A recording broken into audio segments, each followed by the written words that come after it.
Ça devient une coutume, Monaco débute la saison avec une infirmerie bondée. On y trouve Barthez, côté rennais contrariété, Cyprien attend jusqu'au dernier moment une qualification de la Ligue qui ne vient pas. Il devient spectateur, comme son futur gardien Pandurovic. On remarque d'entrée le duo dont on attend beaucoup dans l'attaque monégasque. Anderson pour Ikpeba, tout seul devant le jeune gardien Ortebise. Au-dessus, le jeune gardien qui remplace aussi Gilles Rousset, écarté comme pifto côté monégasque. Les clubs cherchent à les transférer. Rennes contre-attaque et c'est Pierre-Yves André qui vient de faire cette belle action. On le retrouve un peu plus tard, servi par Ziani. Il est encore devancé par Delaroche, qui remplace lui, qui vous savez. Et Monaco s'offre les meilleures occasions de cette première période avec encore une belle reprise de volée d'Ikpeba. Bien malchanceux, encore d'ailleurs sur l'action suivante. Il a pourtant le temps d'ajuster son tir, mais le jeune Ortebise s'est encore bien placé. Monaco reprend, Monaco pousse toujours et dans ses actions on remarque de plus en plus Thierry Henry, un jeune de même pas 18 ans, il les aura le mois prochain, le voici.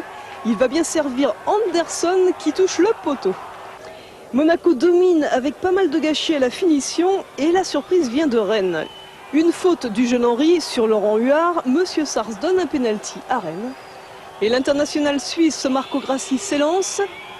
Il donne l'avantage au Stade Rennais 1-0, juste 2 minutes avant la mi-temps.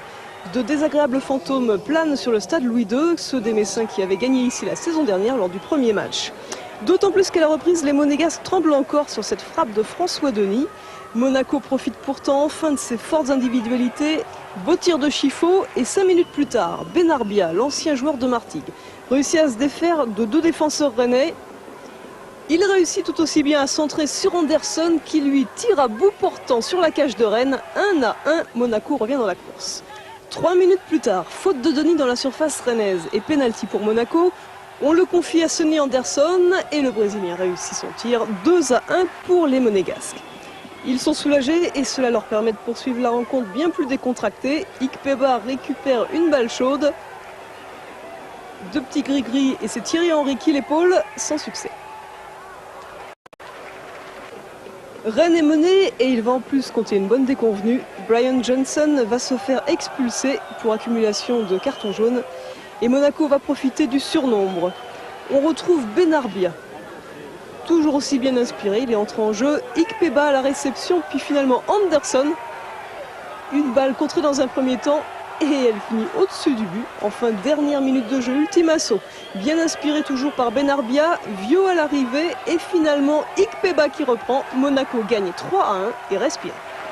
J'étais un petit peu inquiet par rapport au replacement un petit peu de mon équipe. Tactiquement, on était un peu à la recherche, mais je n'avais pas une grosse crainte. Parce que tant qu'on se crée des occasions de but, c'était intéressant.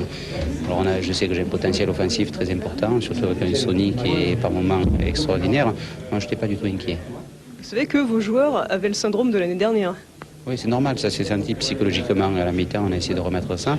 Et après, on a fait un petit peu tourner l'effectif. Avec quelques changements, il y a eu un peu plus de fluidité dans le jeu. Lendemain de match détendu pour Sonny Anderson. Non seulement il a inscrit 2 buts, mais surtout aucun souci de santé ne le préoccupe. Pas de début de saison catastrophique comme l'an dernier, immobilisé pendant les 2 premiers mois par une blessure à la voûte plantaire. Chiffaut et lui accumulaient les problèmes médicaux. Aujourd'hui, il réattaque en pleine forme et les résultats suivent. Ça donne moins de temps pour pouponner, mais c'est bon pour le moral. C'est bien, j'ai resté 4 mois avec ma femme et ma fille. Mais c'était difficile côté foot parce que c'était 4 mois de tristesse, je peux le dire, parce que j'ai pas joué, j'ai mis du temps pour revenir en forme. Bon, cette année, il faut faire déjà mieux que l'année dernière, ça c'est sûr, parce qu'on a été tout le temps 11e, 10e, et cette année, on est déjà premier. c'est déjà bien. L'an dernier diminué, Sonny a inscrit 11 buts en 23 matchs, ça promet.